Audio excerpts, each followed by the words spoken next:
Jésus-Marie-Joseph, si c'est vraiment le temps que je dois venir au ciel. Hein, vraiment, Jésus-Marie-Joseph. De Paul Biya à Bamenda. Ah oui. Il disait qu'il partait créer quoi? Le RDPC. Qu'il avait volé à Aïdjou.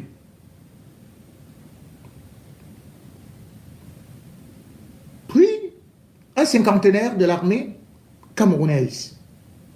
Et il a déclenché la guerre là-bas. Et depuis, il n'y va pas.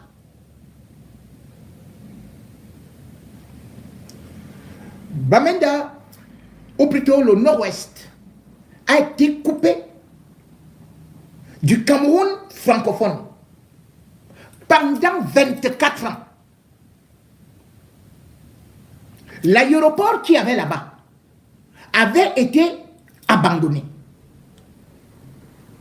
C'est quand un Camerounais qui était dans Emirates,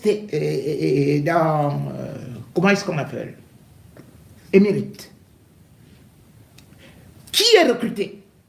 Ernest Zikoum, comme directeur général de Camer, qu'il décide de réouvrir ces aéroports qui ont été abandonnés par Paul Biya après 24 ans. Quand Ernest Zikoum n'est plus directeur général de Camerco, l'aéroport est encore abandonné. Il a donc fallu que le pape vienne pour qu'on engage des travaux à l'aéroport de Bamenda. Vous vous rendez compte?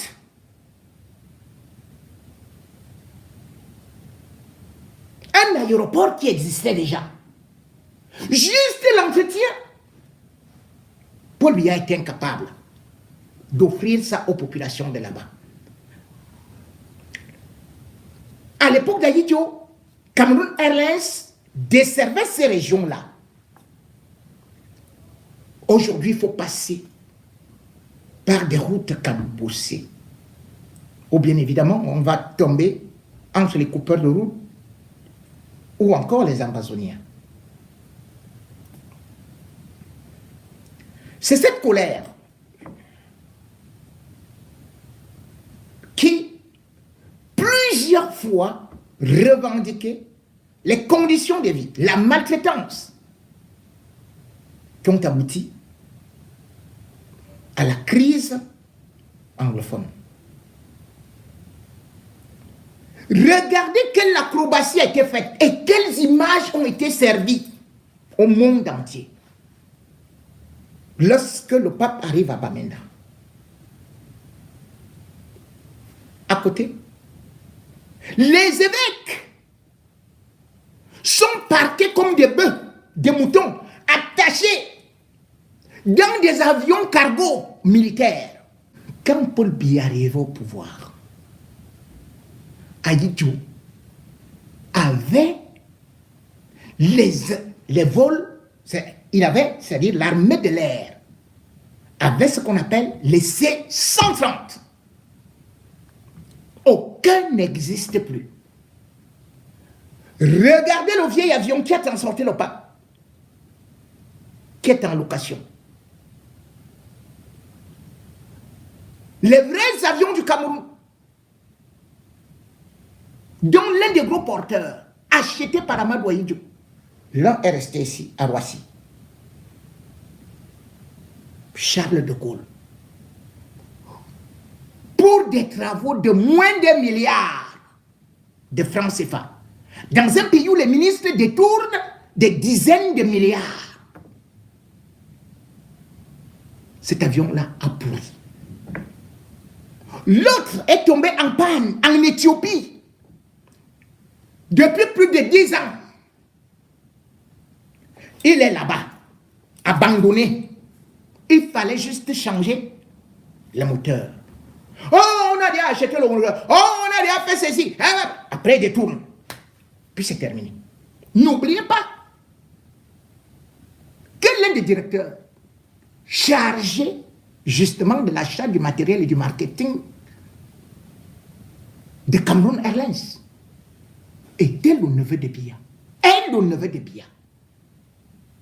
C'est-à-dire lui, Paul Motazé. Au lieu d'aller en prison pour avoir pillé, lui, Paul Motazé, a été promu à la CNPS, Caisse nationale de prévoyance sociale.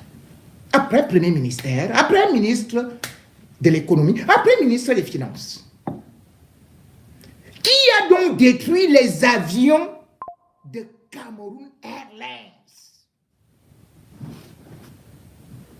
Le Cameroun était le premier pays d'Afrique francophone à créer sa société en sortant de Air Afrique. Le Cameroun avait le plus gros porteur du monde, le Boeing 747. On avait le monde Cameroun. Ça faisait la fierté de notre pays. Les journalistes, pour se rendre à Bamenda, se sont dit, ce n'est pas possible ça. Mais on est en train d'aller au village ou quoi? L'avion du pape ronflait comme le caterpillar. On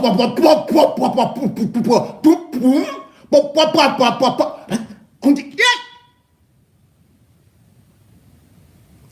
le pape s'est concentré jusqu'à ce que lui-même, il a prié, jusqu'à Bamenda être transféré. Jésus, Marie, Joseph, si c'est vraiment le temps que je dois venir au ciel, vraiment, Jésus, Marie, Joseph. Voilà donc notre image. L'image d'un pays où on détourne tout, où on profite de tout et où on se moque de Dieu.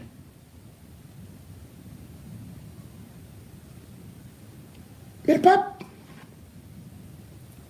a délivré ce message.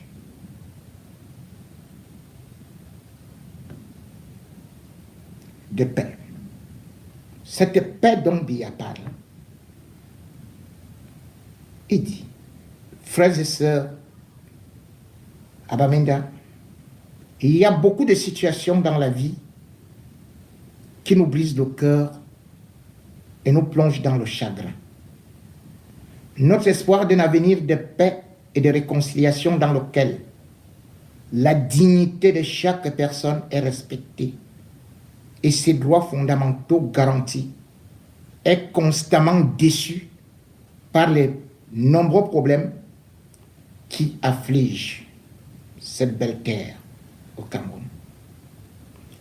Les nombreuses formes de pauvreté, la corruption morale, sociale et politique, vue surtout dans la gestion des richesses qui entravent le développement des institutions et des infrastructures.